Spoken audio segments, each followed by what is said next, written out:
Subscribe करें हमारा official YouTube channel और बेल आइकन दबाकर पाएं सभी notification. Hi, sorry, my name is Jonty Rhodes. I am a 50-year-old father of 6 children. I'm responsible for 6, I'm a father for 4. So don't do yoga. You stay way too healthy for way too long. My wife and I have 2 babies together. We both have previous marriages. And 2 of our babies, both of them, were born in India. So I have a very strong connect with this incredible country filled with amazing people. And firstly, I do a lot of work in India in this crazy game called cricket. You've heard about cricket, some of you? Okay, cool. And 1 or 2 of you. Yes, all of you, I can well believe it. And the most amazing thing for me is that life after cricket, I've tried to retire as a player twice. Eventually on the 3rd attempt I succeeded. And as a coach, I've retired twice as well. And I am continuing. So I'm a cricket consultant just because I can't do anything else. I've stayed in the game, fortunately still very passionate about cricket. I got married in 94, 95 I got pregnant, and I thought if I get a son, I'll name him Jonty. I hope you had a daughter, man. I have a daughter, although my daughter told me today, and this joke I think I told some press reporters also, that I'm dying to see Jonty today because my daughter told me my step-brother is here. Oh, yes. Although I don't look that old, that I have a 51-year-old son. No. But cheers. You're You're a wonderful obviously. human being. You're a wonderful human being, and we all admire you a lot. Thank you, ma'am. Keep coming. Thank you so very much. Thank you.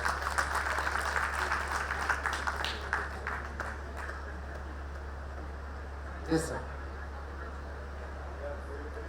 I can hear you. Yeah, Jonty, we are talking about physical fitness here, but at the highest level of sport, we know physically, skill-wise, as well as ability-wise, most top players are almost similar. But it is the mental fitness and toughness on a given day that sets them apart in competition. So, how did you train for mental toughness and fitness? You know how to get over nerves or a big match day. You know this is a critical ball coming. You got to hit it for a 6 or something. So, how do you train for that? So how do you, I suppose again, there's one aspect of yoga that I never touched on from a meditation point of view, because I must confess I'm not very good at meditating. I don't sit still very well, you might have noticed. So I do like to move. But yoga, that's a massive benefit from yoga as well. Meditation, being able to be focused and just be in the moment as opposed to worried about what's going to happen next. And amazingly, as a young cricket player, I was a very committed Christian. So now more spiritual side, hopefully. But I would pray. I mean, I used to be nauseous. I would vomit before I would go and play. I was that nervous. Just before I used to go and bat. Fielding for me was, with my eyes closed, I couldn't wait to get on the field. I was so excited. But batting, because I was very average, I was very nervous. So I would literally have to throw up in the toilet from nerves. I was that nervous. And as a committed Christian, prayer for me was, it's in God's hands. Whatever happens is a part of His plan. And that took pressure off me as an individual.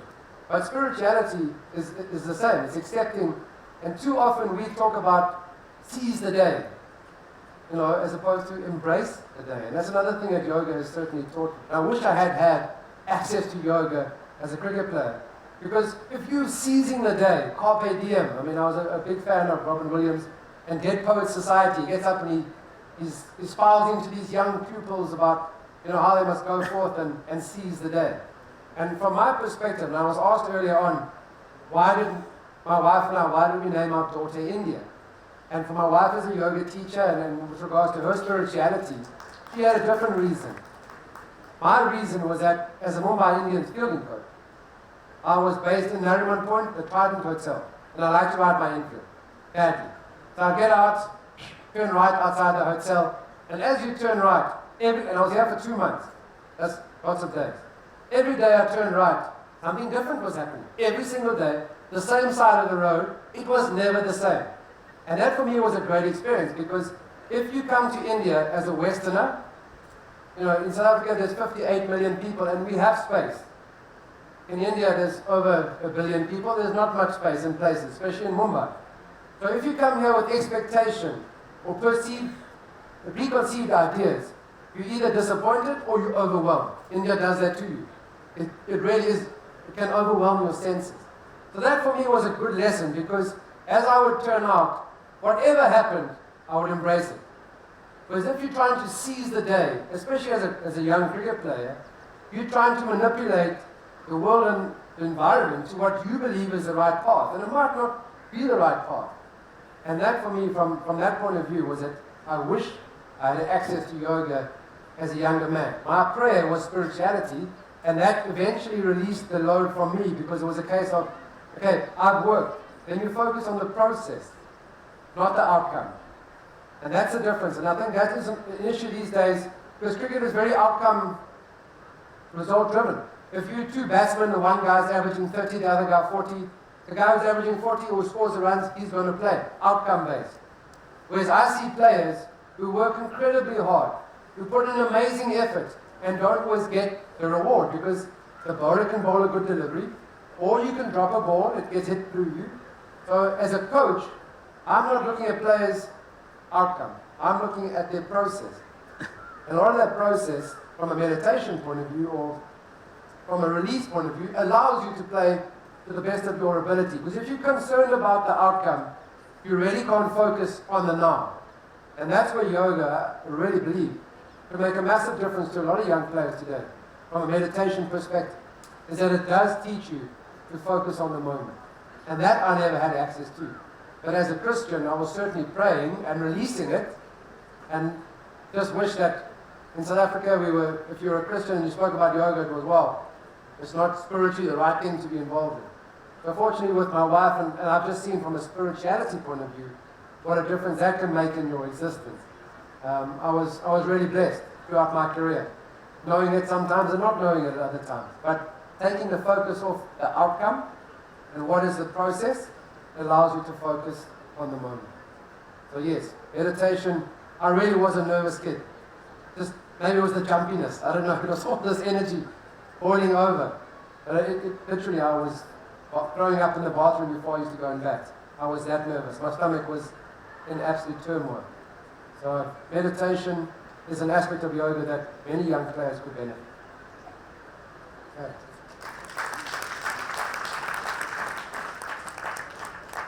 Hello, Jonty sir.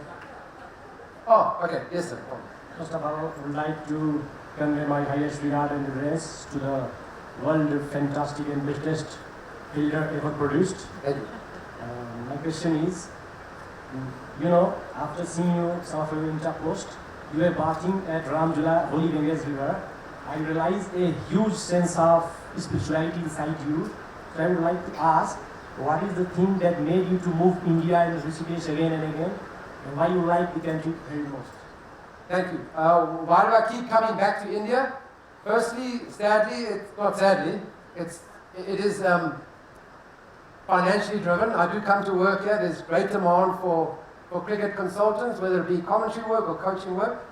So, but the reason why, as I said earlier on today, was that having grown up in apartheid South Africa, I have discovered that the more I learn about other people, the more I learn about myself. And India is the perfect opportunity to keep exposing yourself to different cultures. So even if I come to India, I never come to the same India on a daily basis. No matter if I've been here before to Rishikesh, every time I'm interacting with different people from different parts of India. And that for me is a great opportunity to grow. So the more I learn and expose myself to other, that's the right words, expose myself to other people, that sounds very rude. Make contact with people from different parts of India, the more I grow as an individual. So that's what I really appreciate about India, and is why if I get any opportunity to come back, 3 or 4 months of the year I'm spending in India. And I look forward to every time. So, thank you. Hi, Jonty. I'm here, right? Oh, thank you. I firstly want to thank you for coming here. It's an honor to have you with us today. And my question to you is, I'm a fitness professional myself, and today with all the distractions we have at hand, say social media or the fad about all these diets and different routines every day, every third day someone comes up with a new exercise to get abs, and like you mentioned, our Bollywood celebrities are doing the rest for us. What is your key to consistency? Because that is something I struggle with on a daily basis. How do you keep yourself that consistent, and how do you keep your goal? How do you reach your goal, with that power and strength? Sure. Definitely not with my not so smart watch. So nothing to do, because that's, again, I think that's more about the outcome. So the outcome, have you completed your steps today? Have you eaten the right calories? So I'm way less focused on the outcome, and I really am. A bit like my cricket playing days and my coaching days, I'm more focused on the process. So as somebody who still has to stay fairly healthy, I know that nutrition is a big part of that, and it's not a diet. It's understanding that if I eat this, there are benefits. Even if I eat a packet of crisps within the hotel, I'm terrible. I'll raid the mini bar, but I do ask the guys, please don't restock the mini bar. Because the first night I'll eat the almonds, the cashews, the crisp, and then even the Kit Kat chocolate. And then I won't eat again for the next week, anything in the mini bar. So I don't have discipline on my own. As I said, I'm a team guy. I like to be with my family or the team. And on my own, I'm terrible. But I understand from a lifestyle choice is that if I walk down to the buffet in the morning, this looks good and tastes amazing. I used to be a big fan of gulab jamun, but it's actually, I used to have a very sweet tooth. But kulfi and gulab jamun has ruined that. And I can't eat another, so now it's only dark chocolate, luckily. Because if I raid the mini bar, I'm in trouble. But that for me is a case of understanding the benefits of the options. And again, it's the process. So I'm not following 6 days a week and then a cheat day. It's too easy to cheat in the week anyway. I just understand. And as a cricket player, as an ex-cricket player, fortunately we were educated somewhat with regards to nutrition and how important it is, not just for your performance, but for your recovery as well. So again, I'm focused on the process. And the process is the entire week. It's my lifestyle. That's the process. So my outcome is not what do I look like in a t-shirt, how many push-ups can I do, how far can I run. My lifestyle is about what is the process that I've been embracing for the last month, for the last 3 months. I think that consistency, education is important. I mean, and information is everywhere. Sometimes too much information, because you're right, you're getting told, try this, try the next thing, and what works for one person is not going to work for everybody else. But it's just a case, us as a family, I mean, my kids can eat anything in the house. They have access to all the food, in the fridge, on the shelf, because we buy organic whenever we can, which is most of the time. So whatever snacks that they have, there's no sugar in it. So as I said, I think they're having chocolate, but it's cacao in their smoothie in the morning. So lifestyle is my fitness and my wellness. And it's a process. It's not the outcome. So I don't have a goal. I want to look like this in 3 months, or I want to be able to run a marathon. Because what happens if you don't achieve the outcome or that goal? Then have you failed, or have you get a bit depressed, or you don't then are that committed? I'm committed throughout the year because it's a lifestyle and the process that I'm focusing on. Make any sense? Yeah. Sure. Yes, sir.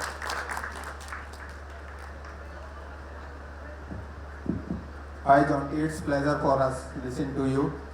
My question is, what is the feeling about Indian culture of your things with a Hindu religion like by you? What is that? What's your feeling about Indian culture? I think, and that's an amazing thing. I mean, Indian culture is very diverse. So it's not just Hindu. India is India because of the diversity in this incredible country. So even in Mumbai, Maharashtra, I don't speak any Marathi, but people can say, oh, why don't you learn Hindi? Because in half the country they don't speak Hindi as their first language. It's incredible. You go to Tamil, if I go to Chennai and you speak Hindi there, they frown down at you. You're speaking Tamil, I'm not going to talk to you, I'll speak English. So from that point of view, what I love about Indian culture is the diversity. And I think it's important to maintain that, because that is the strength of this country, is its diversity.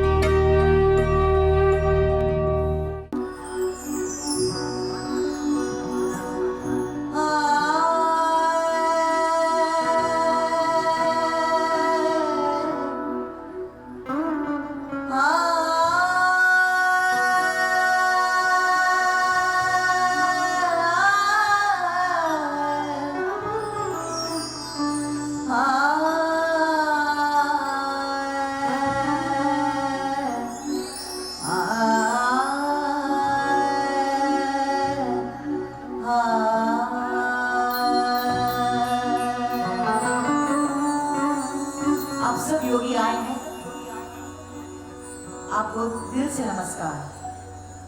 मुक्ति पानी है जीवन में हर रोग से, जोड़िए अपना नाता सदा योग से।